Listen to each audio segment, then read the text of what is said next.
কিন্তু বা কোনো তথ্য কোর্টে সেইভাবে পুলিশ দিতে পারে। অ্যাটেম্প টু মার্ডারের কোনো অংশ কিছু নেই, যা আমরা বুঝতে পারছি পুরোটাই অ্যাপিজমেন্টের রাজনীতি, যে কোনোভাবে যেন তেনভাবে হিন্দুদেরকে ভেতরে আটকায় রাখা। সরকারি আইনজীবী বলছেন যে আজকে যদি ছাড়া হয় তাহলে ফের তারা আজকে গিয়ে যে বাংলাদেশ হাই কমিশনের সামনে যে বিক্ষোভ চলছে সেখানে তারা কি সমস্যা তৈরি করতে পারে, সেখানে তিনি জামিনের আবেদন বিরোধিতা করেছেন। দেখুন, এইটা কোনো কারণ হতে পারে না। অন্যরা কেউ, আজকে হিন্দু সমাজ রয়েছে, যে কোনো সংগঠন, যে কোনো মানুষ ওখানে গিয়ে বিরোধিতা বা প্রতিবাদ করতে পারে। সেটার জন্যে এই মানুষদেরকে যারা ভেতরে রয়েছেন তাদেরকে আটকে রাখার কোনো কারণ হতে পারে না। এটা এখন রিজার্ভ রয়েছে, অর্ডার রিজার্ভ রয়েছে। আপনি তো ওই মঞ্চের হয়েই আপনি এসেছেন এখানে। 7 জনকে আগেও জামিন দেওয়া হয়েছিল, আজকে 12 জনকে আজকে ফের তোলা হয়েছে, কি দাবি রয়েছে? দাবি আমাদের একটাই, আমাদের এই 12 জনকে নিঃশর্তে মানে দিয়ে ছাড় দিতে হবে, নাহলে এর ভয়ঙ্কর হবে। প্রশাসন চিন্তা করতে পারছে না যে কি ভয়ঙ্কর রূপ ধারণ করবে হিন্দু সমাজ। গত 23 তারিখ ঠিক যে ঘটনা ঘটেছিল, বঙ্গীয় হিন্দু জাগরণী মঞ্চের তরফ থেকে একেবারে বাংলাদেশের ডেপুটি হাই কমিশন অভিযান করা হয় এবং সেই অভিযানে দুমদুমার পরিস্থিতি তৈরি হয়েছিল। সেখানে রীতিমতো লাঠিচার্জ করতে হয়েছিল পুলিশকে। সেই ঘটনায় 12 জনকে গ্রেপ্তার করা হয়েছিল এবং আজ তাদের আদালতে পেশ করা হয় এবং তাদের জামিনের বিরোধিতা করে পুলিশ।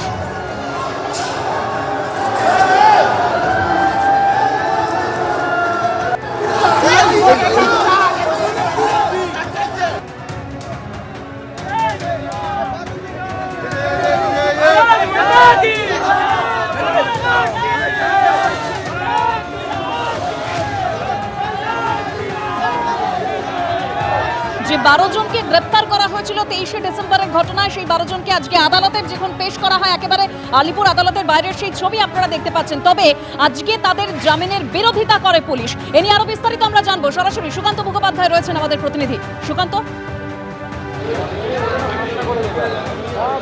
দেখো, গত 23 তারিখে বাংলাদেশ হাই কমিশনের বাইরে যে বিক্ষোভ দেখানো হয় সেখানে 19 জনকে গ্রেফতার করা হয়েছিল, কিন্তু 24শে ডিসেম্বর তার মধ্যে 7 জন মহিলা যারা সদস্য ছিলেন তাদেরকে কিন্তু জামিন দেওয়া হয়েছিল। আজকে ফের 12 জনকে দুদিন পুলিশ হেফাজতের শেষে তাদেরকে আলিপুর চিফ জুডিশিয়াল ম্যাজিস্ট্রেটের ঘরে তোলা হয় এবং এখনো পর্যন্ত কিন্তু অর্ডার রিজার্ভ রয়েছে সরকারি আইনজীবীর তরফে। এই 12 জনের যাদেরকে দুদিনে হেফাজত শেষে তাদের কাছে আনা হয়েছিল, তাদেরকে আরও 12 দিনের অর্থাৎ পূর্ণ মেয়াদের যে হেফাজত, পুলিশি হেফাজত, সেটা চাওয়া হয়েছে। তার কারণ হচ্ছে একটি সিডি জমা দেওয়া হয়েছে বা কেস ডায়েরি জমা দেওয়া হয়েছে, সিসিটিভি ফুটেজ জমা দেওয়া হয়েছে, যেখানে সরকারি আইনজীবীর বক্তব্য যে প্রত্যক্ষদর্শীদের বয়ান অনুসারে যেটা জানা গেছে যে পুলিশ সেদিনকে তাদেরকে বাধা দেওয়ার চেষ্টা করেছিল এবং তাদের 2-3 জনকে ভেতর ডেপুটেশন দিতে নিয়ে যাওয়ার চেষ্টা করেছিল, কিন্তু সেটার ঊর্ধ্বে গিয়ে তারা পুলিশের উপর আক্রমণ করে, পুলিশের গাড়ি ভাঙচুর করে এবং সেই কারণে আর কারা যুক্ত রয়েছে সেটা জানা প্রয়োজনীয় 12 জনকে জিজ্ঞাসাবাদ করে। শুধুমাত্র তাই নয়, তিনি আরও একটি আশঙ্কা প্রকাশ করেন যে আজকে এই মুহূর্তে বাংলাদেশ হাই কমিশনের সামনে যে বিক্ষোভ দেখানো হচ্ছে, এই 12 জনকে যদি কোর্ট জামিন দেয় তাহলে সেক্ষেত্রে এই 12 জন সেখানে গিয়ে তারা এই ঝামেলাকে উস্কাতে পারে। অন্যদিকে এই 12 জনের তরফে যারা আইনজীবীরা ছিলেন তারা পরিষ্কার জামিনের আবেদন করেছেন এবং তার পাশাপাশি জানান যে অ্যাটেম্প টু মার্ডার বা খুনের চেষ্টার যে অভিযোগ তাদের বিরুদ্ধে দেওয়া হয়েছে, পুলিশদেরকে মারধরের অভিযোগ করা হয়েছে, সেই পুলিশের মেডিকেল রিপোর্ট দেওয়া হয়েছে, কিন্তু সেই পুলিশের মেডিকেল রিপোর্টে কোথাও এমন আঘাত নেই যেটা থেকে এই সেকশনটা প্রযোজ্য হয়, অর্থাৎ অ্যাটেম্প টু মার্ডার প্রযোজ্য হয়, সেটা দেখা যায়। ফলত তারা জামিনের আবেদন করেছেন। সরকারি আইনজীবীর তরফে সেই জামিনের বিরোধিতা করা হয়। দুপক্ষের বক্তব্য শোনার পরে চিফ জুডিশিয়াল ম্যাজিস্ট্রেট আপাতত অর্ডার রিজার্ভ রেখেছেন এবং তুমি দেখতে পাচ্ছ যে এই মুহূর্তে হিন্দু জাগরণ মঞ্চের যারা সদস্যরা রয়েছেন তারা এইখানে রয়েছেন। বাগের ছবি দেখাবো যেখানে সুকান্ত মজুমদারের নেতৃত্বে মিছিল।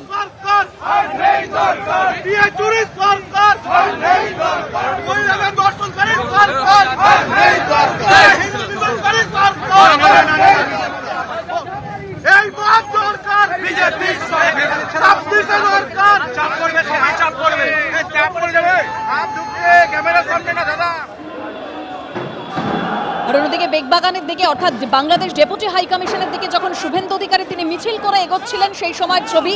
সাধু সন্তদের সঙ্গে মিছিলে পা মিলিয়েছিলেন শুভেন্দু অধিকারী। একেবারে দীপু দাসের প্ল্যাকার্ড গলায় ঝুলিয়ে এই মিছিলে অংশ নেন শুভেন্দু অধিকারী। কি বলেছিলেন সেই সময় একবার শোনাবো। নিজাম প্যালেস থেকে মিছিল করে বাংলাদেশ ডেপুটি হাই কমিশনে যাচ্ছেন রাজ্যের বিরোধী দল নেতা শুভেন্দু অধিকারী। তার সঙ্গে রয়েছেন সন্ত সমাজের প্রতিনিধিরা এবং তাদের আজকে প্রতিনিধিদের সঙ্গে দেখা করার কথা রয়েছে বাংলাদেশ ডেপুটি হাই কমিশনের। তিনি আগেও একদিন এসেছিলেন এবং সেদিনই বার্তা দিয়েছিলেন 26শে ডিসেম্বর তিনি আসবেন। একটাই প্রশ্ন, কি দাবি? হিন্দু নিধন বন্ধ করুন, বাংলাদেশে হিন্দু নির্যাতন বন্ধ করুন। ওনারা আজকে মিট করে জানাবেন, বেরিয়ে বলবো। আমার সঙ্গে 5 জন সাধু যাবেন, আমরা বেরিয়ে এসে বলবো। কথা বলছিলাম রাজ্যের বিরোধী দলনেতা শুভেন্দু অধিকারীর সঙ্গে, এবং তিনি যেমনটা বলছেন তার 5 জন যাবেন, 5 জন সাধুকে নিয়ে যাবেন রাজ্যের বিরোধী দলনেতা। বেগবাগানের deputy high commission, Bangladesh deputy high কমিশনের ভেতরে গেলেন শুভেন্দু অধিকারী সহ 5 জনের যাওয়ার অনুমতি। একদম বাইরের ছবি আপনারা দেখতে পাচ্ছেন, যেখানে ব্যারিকেড করে দিয়েছে পুলিশ, তার সামনে অবস্থান বিক্ষোভে সাধু সন্তরা।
এবিপি আনন্দ, এগিয়ে থাকে, এগিয়ে রাখে।